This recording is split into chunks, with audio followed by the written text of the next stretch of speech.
আয়কর নিরাপত্তায় বাহিনী বিভ্রাট।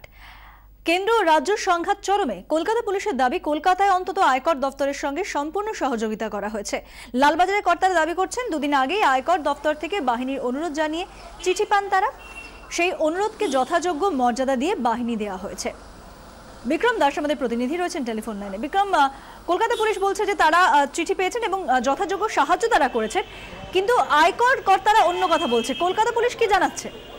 দেখো, আয়কর দপ্তরের আধিকারিকরা তারা যেটা জানাচ্ছেন যে সাম্প্রতিক অতীতে যে রেডগুলি তারা করতে গেছিলেন, বিশেষ করে কালো টাকার অভিযানে, সেই রেড করার সময় তারা রাজ্য পুলিশ এবং কলকাতা পুলিশের কাছে সাহায্য চেয়েছিলেন যাতে তাদেরকে ফোর্স দেওয়া হয় সাপোর্টের জন্য, কিন্তু সেই আবেদন কিন্তু রাখা হয়নি বা সেই যে সাপোর্ট বা যে ফোর্স দেওয়া, সেই ফোর্স তাদেরকে দেওয়া হয়নি। সেই কারণে তাদেরকে কেন্দ্রীয় বাহিনীর সাহায্য নিতে হয় এবং সেই কারণে কেন্দ্রীয় বাহিনীকে সঙ্গে নিয়ে তারা এই তল্লাশি অভিযান চালিয়েছে। অপরদিকে আমরা কলকাতা পুলিশের শীর্ষ আধিকারিক যারা রয়েছেন তাদের সঙ্গে কথা বলেছি। তারা যেটা দাবি করছেন যে গত দুদিন আগেও কিন্তু আয়কর দপ্তরের তরফে তাদের কাছে আবেদন করা হয়, কলকাতা পুলিশের কাছে আবেদন জানানো হয় যে তাদের সাপোর্ট দরকার, তাদের লোকাল ফোর্স দরকার রয়েছে, এবং সেই অনুযায়ী কিন্তু কলকাতা পুলিশের তরফে যথাযথ ফোর্স দেওয়া হয়েছে। যখনই আয়কর দপ্তরের তরফে তাদের কাছে ফোর্স দেওয়া হয়েছিল, স্টেটমেন্ট তারা দিচ্ছে, সেক্ষেত্রে আয়কর দপ্তরের যে অভিযোগ আনা হচ্ছে তাদের তরফে সেই অভিযোগ কিন্তু নস্যাৎ করছে কলকাতা পুলিশের আধিকারিকরা। ধন্যবাদ বিক্রম দাস আমাদের প্রতিনিধি ছিলেন টেলিফোন লাইনে। সিজার মন্ডল আমাদের অন্য প্রতিনিধি রয়েছেন টেলিফোন লাইনে। সিজার, কলকাতা পুলিশ তারা বলছে যে তারা চিঠি পেয়েছেন আয়কর কর্তাদের এবং তারা যথাযোগ্য সাহায্য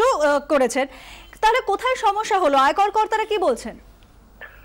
দেখো, আয়কর দপ্তরে কিন্তু স্পষ্ট অভিযোগ যে তারা কলকাতা পুলিশ, রাজ্য পুলিশকে যেমন তারা চিঠি দিয়েছিলেন, কলকাতা পুলিশকেও চিঠি দেওয়া হয়েছিল। কলকাতা পুলিশের ক্ষেত্রেও কিন্তু সেই একই সমস্যা তারা ফেস করেছেন যে যে মুহূর্তে তাদের বাহিনী প্রয়োজন সেই মুহূর্তে তারা বাহিনী প্রায় পাননি। এবং আমরা এটাও দেখেছি যে বিভিন্ন সময় কলকাতা শহরের মধ্যে কয়েকদিন আগেও বড়বাজার এবং সন্তোষপুর এলাকায় যখন আয়কর দপ্তর তল্লাশি চালাচ্ছিল, সেখানে কিন্তু কলকাতা পুলিশের কোনো বাহিনী মোতায়েন ছিল না। এবং সেই জায়গা থেকে আয়কর দপ্তরের যেটা দাবি, যেভাবে যে পদ্ধতিতে কলকাতা পুলিশের বাহিনীর রিকুইজিশনের কথা বলা হয়েছে, যে সময়ে তাদের আগে থেকে বলতে বলা হয়েছে, সেটা হলে সেটা কিন্তু তথ্য লিক হয়ে যাওয়ার একটা আশঙ্কা থাকে, সেটা কিন্তু তারা মেনে চলতে পারবেন না। এবং সেই জায়গা থেকেই কার্যত একটা অসহযোগিতারই অভিযোগ তুলেছে আয়কর দপ্তরের পক্ষ থেকে। সিজার, ধন্যবাদ। সিজার মন্ডল আমাদের প্রতিনিধি ছিলেন টেলিফোন লাইনে।